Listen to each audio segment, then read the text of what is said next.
Commander Jake Morrison had seen war in its ugliest forms across 3 different continents, but nothing had prepared him for the chaos unfolding in the mountains of Afghanistan.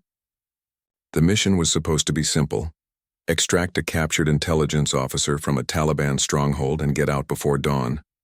Now, as explosions echoed through the rocky terrain and gunfire crackled like deadly fireworks, Jake realized they had walked straight into a trap. His team of 8 Navy SEALs had been pinned down for over 6 hours. What started as a covert rescue operation had turned into a desperate fight for survival. The enemy knew they were coming, had prepared for them, and now surrounded them on 3 sides with nowhere to run. Jake pressed his back against a large boulder, feeling the vibrations of bullets striking the rock just inches from his head. His radio crackled with urgent voices from base camp, but the signal was weak and breaking up. Through the static, he could barely make out the words that chilled him to his core. No backup was coming. A massive sandstorm had grounded all aircraft, and the nearest ground support was still 12 hours away. Looking around at his men, Jake saw the exhaustion and fear in their eyes. Rodriguez had taken shrapnel to his leg and was losing blood fast. Thompson was down to his last magazine of ammunition. Williams had been trying to establish communication with headquarters for the past hour, with no success. The reality of their situation was becoming clearer with each passing minute. They were completely on their own. Sarah Chen had been watching the battle unfold from her position on a ridge about half a mile away. As a war correspondent for a major news network, she had covered conflicts around the world, but she had never been this close to the action. Her camera crew had fled when the fighting started, taking their vehicle and leaving her stranded with nothing but her camera equipment and a basic first aid kit. She had been documenting the daily lives of Afghan civilians when she heard the first explosions. Against every instinct telling her to run, she had climbed higher up the mountainside to get a better view. Through her telephoto lens, she could see the American soldiers trapped below, surrounded by Taliban fighters who seemed to be closing in from all directions. Sarah had no military training, no weapons experience, and certainly no business being anywhere near a firefight. She was a journalist, not a soldier. Her job was to observe and report, not to get involved. But as she watched through her camera, she saw something that changed everything.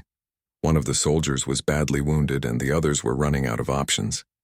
The abandoned rifle lay about 50 yards down the slope from her position. It had belonged to a Taliban fighter who had been taken out by sniper fire early in the battle.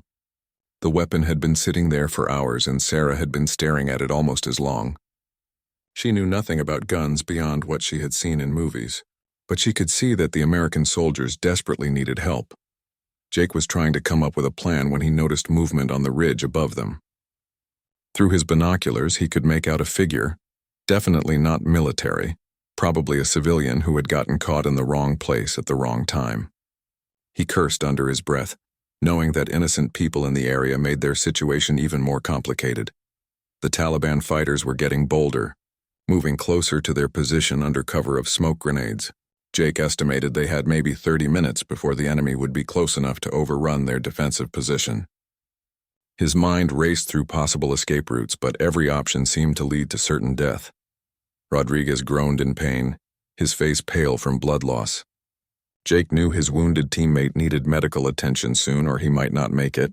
The irony wasn't lost on him. They had come here to rescue someone else, and now they were the ones who needed rescuing.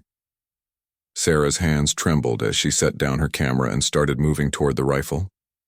Every step felt like a betrayal of everything she believed about her role as a journalist. She was supposed to be neutral, objective, a recorder of events rather than a participant, but the soldier bleeding on the rocks below didn't care about journalistic ethics, and neither did the others who were fighting for their lives. The rifle was heavier than she expected when she picked it up. The metal was warm from the sun and rough against her palms. She had no idea how to check if it was loaded or even how to aim it properly. All she knew was that the Americans were outnumbered and outgunned, and she might be their only chance. Jake saw the flash of movement as someone picked up the weapon on the ridge. For a moment, he thought it might be another enemy fighter flanking them from above. He raised his own rifle, ready to take the shot when something made him hesitate. The way the figure moved, uncertain and awkward, didn't match the confident movements of a trained fighter. Through his scope, Jake could see more clearly now.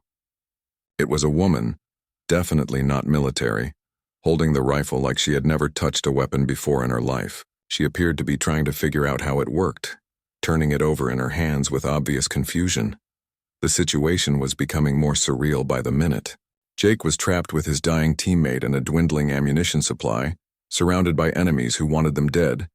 And now there was an untrained civilian with a rifle who might accidentally shoot them, instead of helping them. Sarah finally found what she thought might be the safety switch and clicked it off. The rifle felt foreign and dangerous in her hands, but she knew she had to try something. Below her, she could see the Taliban fighters moving closer to the Americans' position. Time was running out for everyone.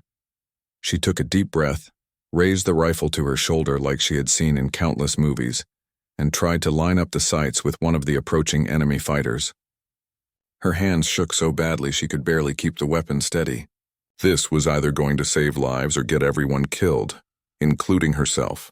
Sarah's first shot went wide, striking a rock about 10 feet away from any target. The sound of the rifle firing startled her so much that she nearly dropped the weapon. Her ears were ringing, and her shoulder ached from the unexpected recoil. She had seen people shoot guns in movies hundreds of times, but nobody had prepared her for how violent and jarring the experience actually was. Down below, Jake heard the shot from above and immediately understood what was happening. The civilian woman was trying to help them despite having no idea what she was doing. It was either incredibly brave or incredibly stupid, and Jake wasn't sure which one worried him more. "Contact on the ridge," Thompson shouted, spinning around to face the new threat. "Hold your fire," Jake commanded quickly. "She's trying to help us." Thompson looked at his commander like he had lost his mind. "Sir, that's not one of ours." "I know exactly who it is," Jake replied, keeping his eyes on the Taliban fighters who were using the confusion to advance even closer. "And right now she might be our only chance." Sarah was trying to work the bolt action to chamber another round, but her hands were shaking so badly she could barely grip the rifle properly. She had watched the soldiers below and tried to copy their movements, but everything felt awkward and wrong. The metal parts of the gun seemed to have a mind of their own, and she couldn't figure out which way they were supposed to move. A Taliban fighter noticed the muzzle flash from her position and started climbing toward her. Sarah saw him coming but couldn't get the rifle ready in time. Panic flooded through her as she realized she had made herself a target without knowing how to defend herself. Jake saw the enemy fighter moving toward the ridge and made a split-second decision. He couldn't let the woman who was trying to help them get killed because of her good intentions. Taking careful aim, he fired twice, and the Taliban fighter tumbled backward down the rocky slope. "Thank you," Sarah whispered, even though she knew the soldier below couldn't hear her. She finally managed to chamber another round and tried to focus on helping, rather than just surviving. Rodriguez was getting weaker by the minute. The makeshift tourniquet Jake had applied to his leg wound was holding, but barely. Blood had soaked through the bandages, and his teammate's breathing was becoming shallow and rapid. Jake knew the signs of shock, and Rodriguez was showing all of them. "How you holding up, Rodriguez?" Jake asked, trying to keep his voice calm and confident. "Been better, sir," Rodriguez managed to say through gritted teeth. "Been worse too." That was Rodriguez, always trying to make light of serious situations. Jake admired his teammate's courage, but he could see the pain and fear behind the forced smile. They needed to get him medical attention soon, or his jokes would be the last thing any of them heard from him. Williams finally managed to establish a weak radio connection with base camp. The news wasn't good. The sandstorm was still raging, grounding all aircraft indefinitely. Ground support was trying to reach them, but they were encountering heavy resistance and roadside bombs along the route. The earliest estimate for backup was still 8 to 10 hours away. "We don't have 8 hours," Jake muttered to himself, looking at Rodriguez's pale face and then at their dwindling ammunition supplies. Sarah was getting slightly better with the rifle, though better was a relative term. She had managed to fire several more shots, and while most still missed their targets, a few had come close enough to make the Taliban fighters more cautious about their approach. She was learning that the weapon kicked harder than she expected, and that she needed to hold it much tighter than felt natural. The strangest part was how quickly she was adapting to the violence. An hour ago, the idea of pointing a weapon at another human being would have horrified her. Now she was actively trying to kill people, and the moral complexity of the situation seemed less important than the immediate need to help the trapped soldiers. Jake realized that the woman on the ridge, whoever she was, had actually managed to slow down the enemy advance. Her shots might not be accurate, but they were making the Taliban fighters think twice about charging across open ground. It was buying them precious time even if it wasn't solving their fundamental problem. "Thompson, how much ammo do you have left?" Jake called out. "2 magazines, sir. Maybe 40 rounds total." That wasn't enough for a sustained firefight, and Jake knew it. They needed a new strategy. Something that would either get them out of this situation or at least improve their defensive position. Sarah noticed that one group of Taliban fighters was trying to circle around behind the Americans' position. From her elevated viewpoint, she could see the flanking maneuver that the soldiers below might not be aware of. She tried to shout a warning, but the distance and the noise of battle made it impossible for them to hear her. Instead, she aimed at the lead fighter in the flanking group and pulled the trigger. This time, her shot was closer to the target, close enough to make the entire group dive for cover behind a cluster of boulders. It wasn't a kill, but it disrupted their movement and bought the Americans more time. Jake saw the muzzle flash from the ridge and realized that the mystery woman was targeting enemies he couldn't even see from his position. She had a better vantage point and was using it to provide overwatch for his team. It was exactly what a trained sniper would do, except she obviously wasn't trained and was making it up as she went along. The irony of the situation wasn't lost on him. Here he was, a Navy SEAL commander with years of combat experience and advanced tactical training, and he was being helped by a civilian who probably learned everything she knew about weapons from watching television. Rodriguez was trying to stay conscious, but Jake could see him struggling. The blood loss was taking its toll, and shock was setting in despite their best efforts to treat his wounds. They needed to move him to a more secure position, but any movement would expose them to enemy fire. "Sir," Williams said urgently, "I'm picking up radio chatter. Sounds like they're calling in reinforcements." Jake's heart sank. If more Taliban fighters arrived, their situation would go from desperate to hopeless. The woman on the ridge was helping, but she couldn't hold off an entire army by herself. Sarah was beginning to understand why soldiers talked about the fog of war. Everything was happening so fast that she barely had time to think before she had to act. Her world had narrowed down to the rifle in her hands, the targets in her sights, and the desperate need to help the people fighting for their lives below her. She had stopped thinking about her career, her ethics as a journalist, or what this experience might do to her psychologically. All that mattered was keeping the rifle working and trying to hit something important before the Americans ran out of time and ammunition. The sound of approaching vehicles made Jake's blood run cold. Through his binoculars, he could see dust clouds rising from the valley road about 2 miles away. The Taliban reinforcements were arriving earlier than expected, and they were coming in force. He counted at least 3 trucks, which meant probably 20 to 30 additional fighters. Rodriguez had lost consciousness despite Jake's efforts to keep him awake. His pulse was weak but steady and his breathing was shallow. Jake knew that without proper medical care soon, his teammate might not survive the next hour, regardless of how the battle went. "Williams, any word from headquarters about that evacuation?" Jake asked, though he already knew the answer. "Still waiting for the storm to clear, sir. They're trying to get a drone in the air to assess our situation. But everything's grounded right now."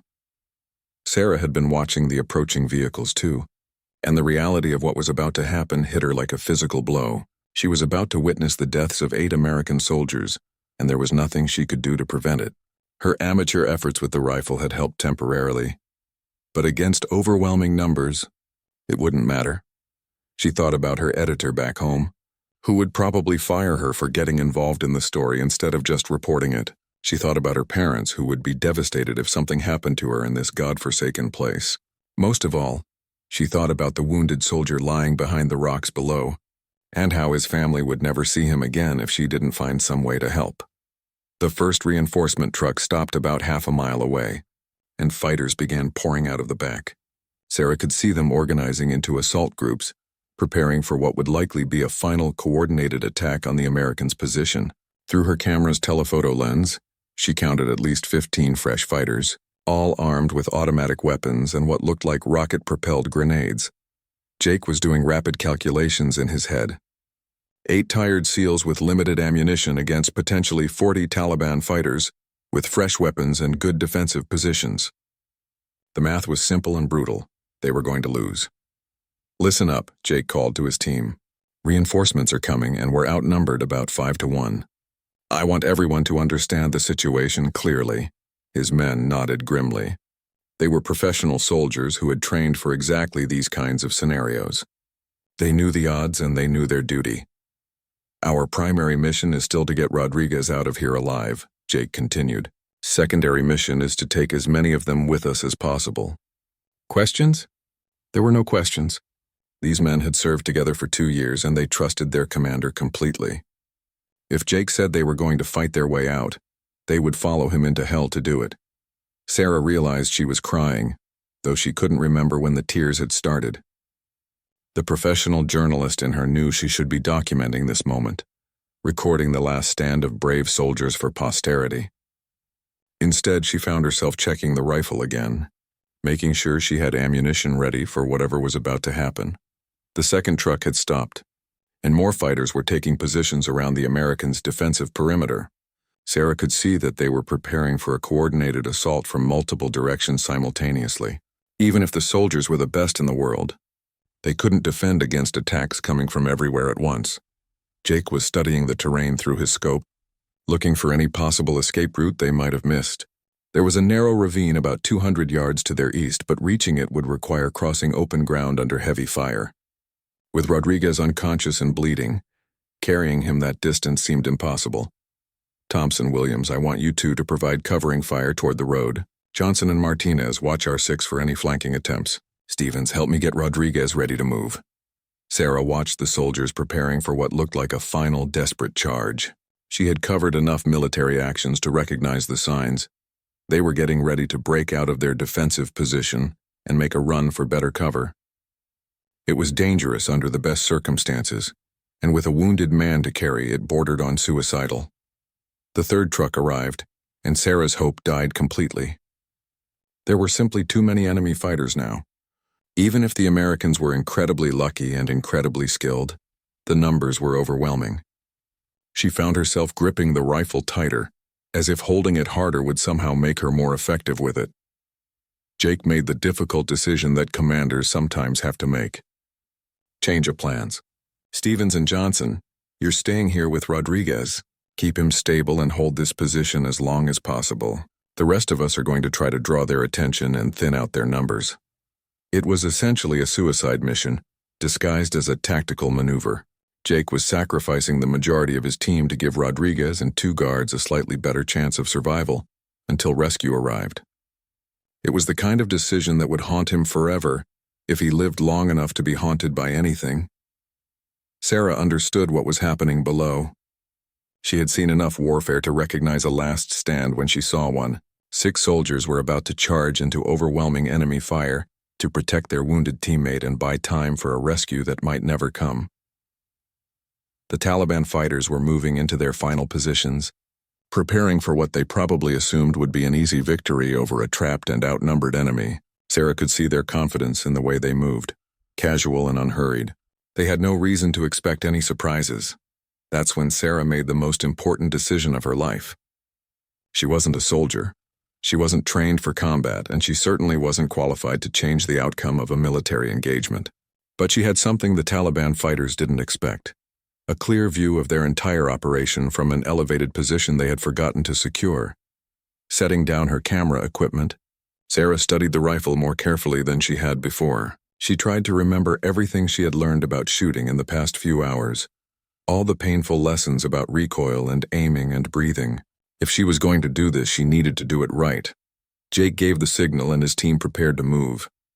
In 60 seconds, they would break cover and charge toward the enemy positions, hoping to create enough chaos and confusion to give their wounded teammate a chance. It was a plan born of desperation, but it was the only plan they had. Sarah chambered a round, selected her first target, and tried to steady her breathing the way she had seen the soldiers do. She wasn't going to let these men die without a fight, even if she had no idea what she was doing. Sometimes courage was more important than competence, and sometimes an amateur with good intentions could change everything.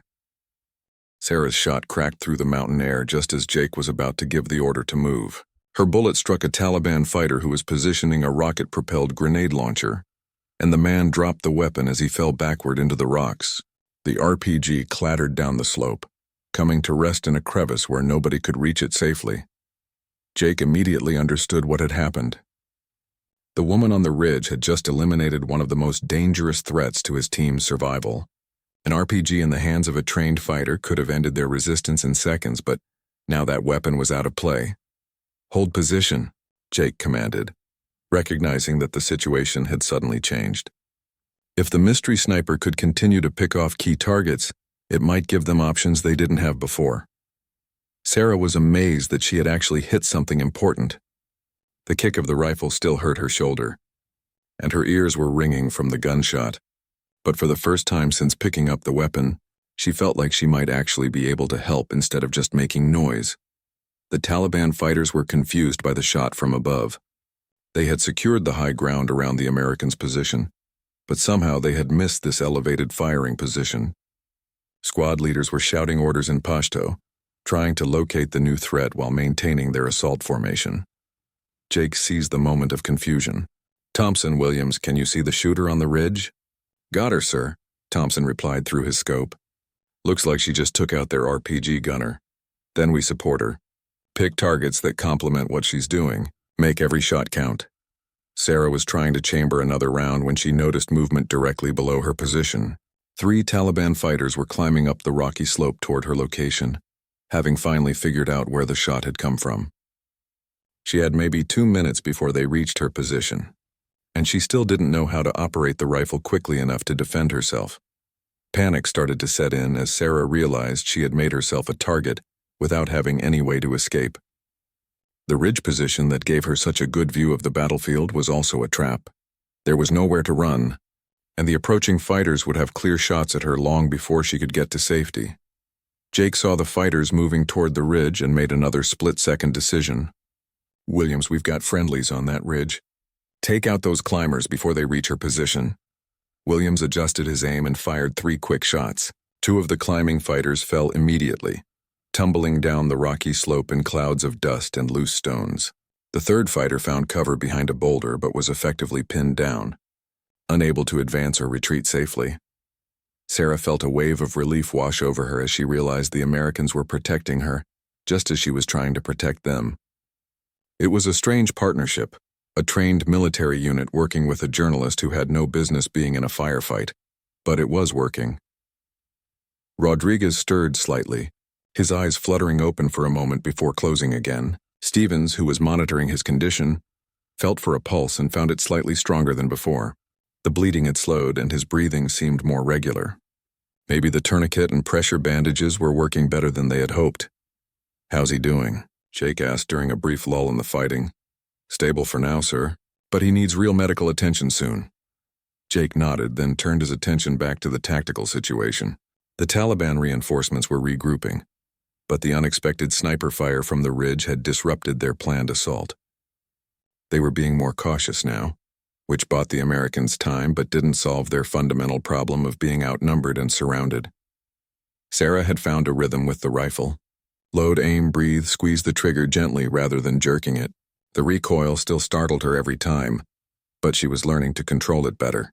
Her shots were becoming more accurate, and more importantly, she was starting to understand which targets would have the greatest impact on the battle. She focused on fighters carrying heavy weapons, or those who seemed to be giving orders to others. Every shot didn't have to be a kill. Sometimes just wounding a key person or destroying an important piece of equipment was enough to disrupt the enemy's plans.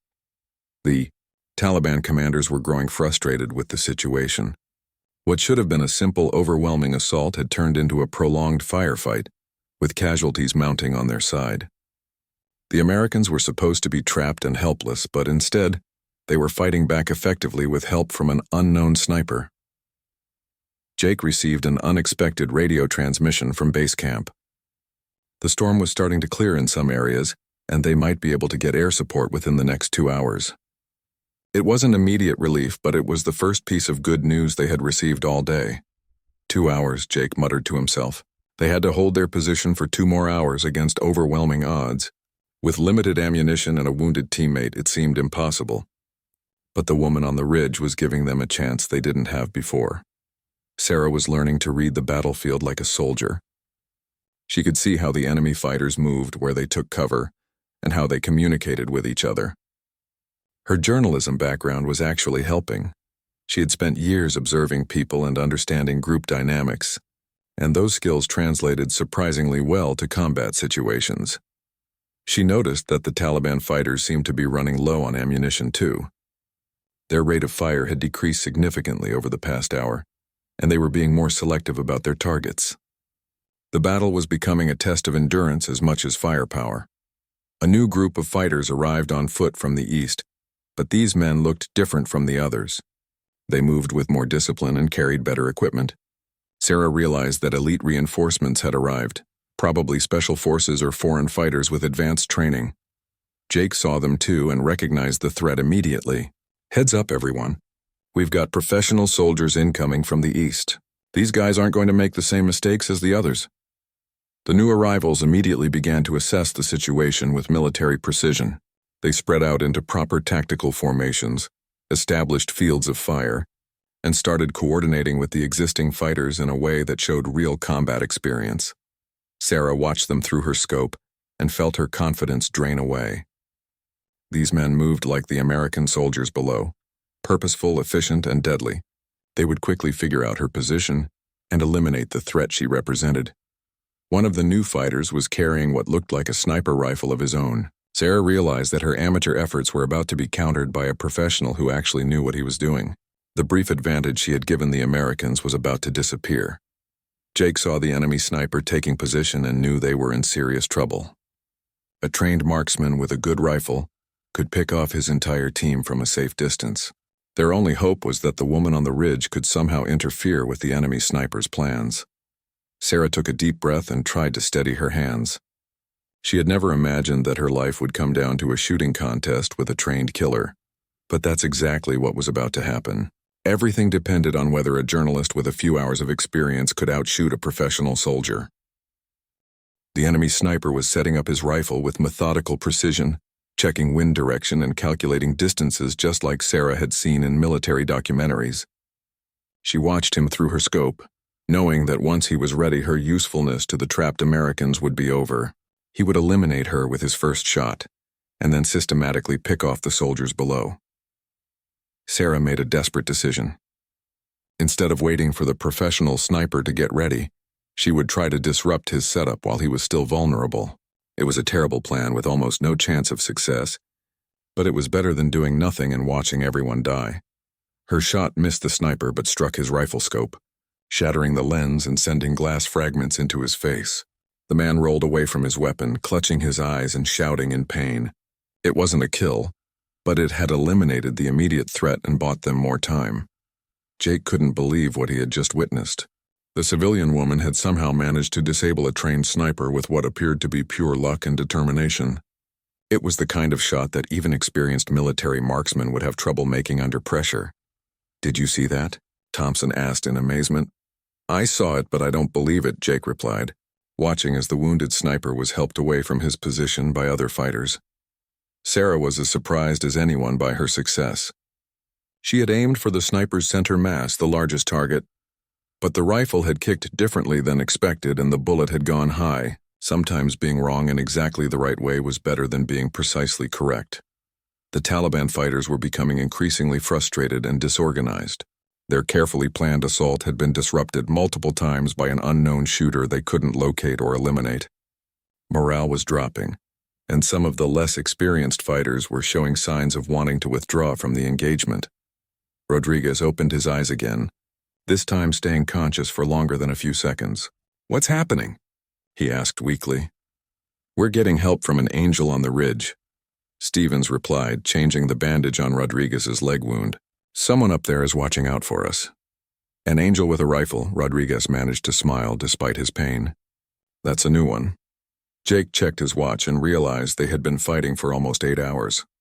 The sun was starting to get lower in the sky, which would bring new challenges as shadows changed the battlefield dynamics. But it also meant they were closer to the promised air support.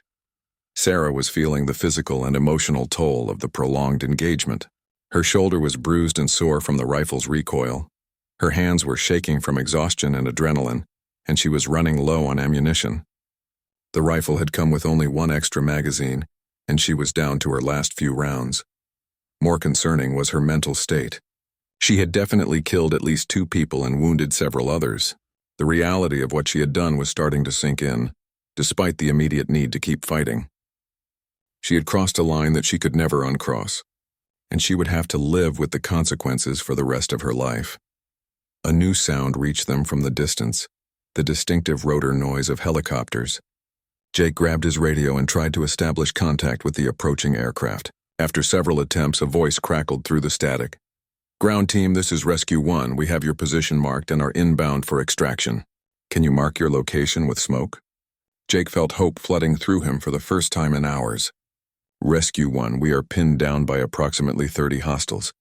We have 1 wounded requiring immediate medical attention and limited ammunition." "Copy that, ground team. We have gunship support en route. Mark your position and prepare for extraction in 15 minutes. The Taliban fighters could hear the helicopters too, and their response was immediate and violent. They knew this was their last chance to overrun the American position before air support arrived. All remaining fighters began a desperate, coordinated assault from multiple directions simultaneously. Sarah saw them coming and used her last few rounds to target the assault leaders, trying to disrupt their coordination one final time. Her shots were hurried and less accurate than before, but they forced the attackers to take cover and slowed their advance. Jake popped a green smoke grenade to mark their position. For the rescue helicopters, while his team laid down suppressing fire against the charging Taliban fighters. The situation was chaotic and desperate, with bullets flying in all directions and explosions echoing off the rocky mountainsides. The first helicopter to arrive was an Apache gunship, and its presence immediately changed the dynamics of the battlefield. The pilot could see the green smoke marking the American position and the muzzle flashes from enemy weapons all around them. "Ground team, keep your heads down. We're going to clear your perimeter." The Apache's chain gun opened fire with a sound like thunder, sending streams of high-explosive rounds into the Taliban positions. The effect was immediate and devastating. Fighters who had been advancing confidently just moments before were now running for whatever cover they could find. Sarah watched in amazement as the professional military machine took over the battle. The helicopter pilots knew exactly what they were doing, systematically eliminating threats while avoiding any chance of hitting friendly forces. It was like watching a deadly ballet performed with precision weapons. The second helicopter was a Black Hawk configured for medical evacuation. It landed in a swirling cloud of dust and debris, while the Apache continued to provide covering fire against any remaining Taliban fighters. "Move! Move! Move!" Jake shouted, and his team began carrying Rodriguez toward the waiting helicopter. Stevens and Johnson supported the wounded man between them, while the others provided security. Sarah realized that her part in this drama was coming to an end. The professionals had arrived to clean up the situation, and there was no longer any need for an amateur sniper with a borrowed rifle. She set the weapon down carefully and started gathering her camera equipment. Jake paused at the helicopter door and looked back toward the ridge, where the mystery woman had been fighting alongside them for the past several hours. He couldn't see her clearly through the dust and smoke, but he raised his hand in a brief salute before climbing into the aircraft. The Black Hawk lifted off with Rodriguez already receiving professional medical care from the flight medic. Jake watched through the window as the Apache continued to patrol the area, making sure no Taliban fighters could threaten the extraction. Sarah sat alone on the ridge, surrounded by her camera equipment and the rifle that had changed everything. The battle was over. The soldiers were safe, and she had somehow survived an experience that should have killed her. Now she had to figure out how to live with what she had done, and what it meant for everything she had believed about herself. The mountains were quiet again except for the fading sound of helicopter rotors disappearing into the distance. Sarah picked up her camera and started documenting the aftermath of the battle, returning to her role as a journalist recording history rather than making it. 3 weeks later, Sarah was sitting in a small cafe in Washington, D.C., staring at her laptop screen and struggling to write the story that everyone expected her to tell. Her editor had been calling twice a day, demanding to know when she would file her report about the battle in Afghanistan. The network executives were excited about having an exclusive eyewitness account of a dramatic military rescue operation. But Sarah couldn't find the words to explain what had really happened on that ridge. How could she tell the world that she had abandoned her principles as a neutral journalist and become an active participant in a firefight? How could she describe the feeling of looking through a rifle scope at another human being and pulling the trigger? Her apartment was filled with flowers and congratulatory messages from colleagues who thought she had simply been in the right place at the right time to document an amazing story. They had no idea that she had been the story, that without her intervention, 8 American soldiers would have died in those mountains. The official military report listed her as a civilian who provided valuable assistance during the engagement, but Jake Morrison had made sure the details remained classified. He understood that Sarah's career and possibly her life could be destroyed if the full truth became public knowledge. Sarah had received a brief phone call from Rodriguez, who was recovering well at a military hospital in Germany. He had simply said, "Thank you for bringing me home," before hanging up.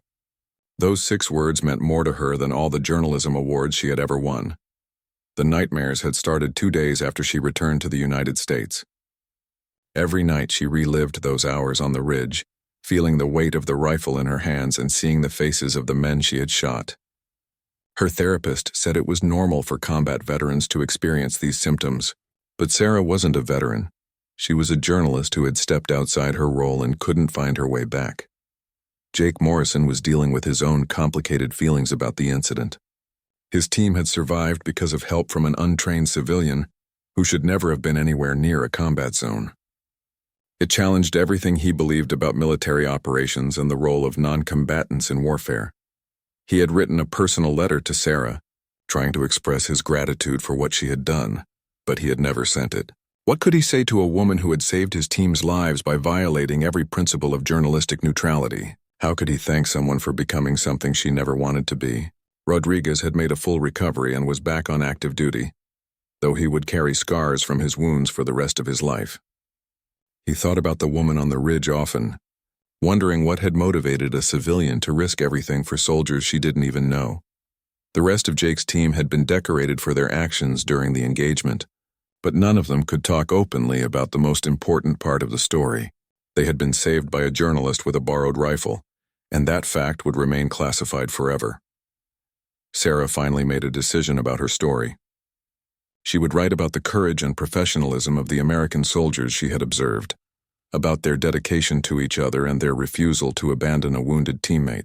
She would describe the chaos and confusion of modern warfare, and the split-second decisions that could mean the difference between life and death. But she would not write about her own actions. That part of the story would remain untold, known only to her and the 8 men whose lives she had helped save. Some truths were too complicated for public consumption, and some heroes preferred to remain anonymous. Her editor was disappointed with the final article, calling it good but not extraordinary. He had expected something more dramatic, more personal, from someone who had been so close to the action. Sarah just smiled and said that sometimes the most important stories were the ones that couldn't be told. 6 months later, Sarah received an unexpected package in the mail. Inside was a military challenge coin with a simple note: "For services above and beyond. Semper Fi. J.M." She knew that Jake Morrison had found a way to recognize her actions without violating security protocols. Sarah kept the coin on her desk as she continued her work as a journalist, covering stories around the world with the same professional dedication she had always shown. But something fundamental had changed inside her. She had learned that sometimes neutrality was a luxury that circumstances didn't allow, and that the line between observer and participant could disappear in an instant. She never picked up another rifle, and she never again found herself in a situation where she had to choose between her principles and someone's life. But the memory of those hours on the ridge stayed with her, a reminder that ordinary people could do extraordinary things when everything they cared about was at stake. Jake Morrison continued his military career, rising through the ranks and eventually retiring as a full colonel. He never forgot the lesson he learned that day about accepting help from unexpected sources and the importance of keeping an open mind about what constituted a legitimate military asset. Years later, when he spoke at military academies about leadership and decision-making under pressure, he would sometimes tell a story about a time when his team was saved by an angel on the ridge. He never mentioned that the angel was a journalist with no military training who had picked up an abandoned rifle and decided to get involved. Rodriguez married his longtime girlfriend, and named their first daughter Sarah, though he never explained to his wife why he had chosen that particular name. Some debts could never be fully repaid, only remembered and honored. Sarah continued her career in journalism, winning several awards for her coverage of international conflicts. She never again wrote about her own experiences as a participant in the stories she covered. But she carried with her the knowledge that sometimes the most important thing a person could do was pick up the tools at hand and try to make a difference, regardless of whether they were qualified to use them. The rifle remained where she had left it on that Afghan ridge, slowly being buried by sand and time. But the decisions made with that weapon continued to echo through the lives of everyone who had been touched by what happened there, a reminder that hope could come from the most unexpected places, and that heroes weren't always the people who wore uniforms.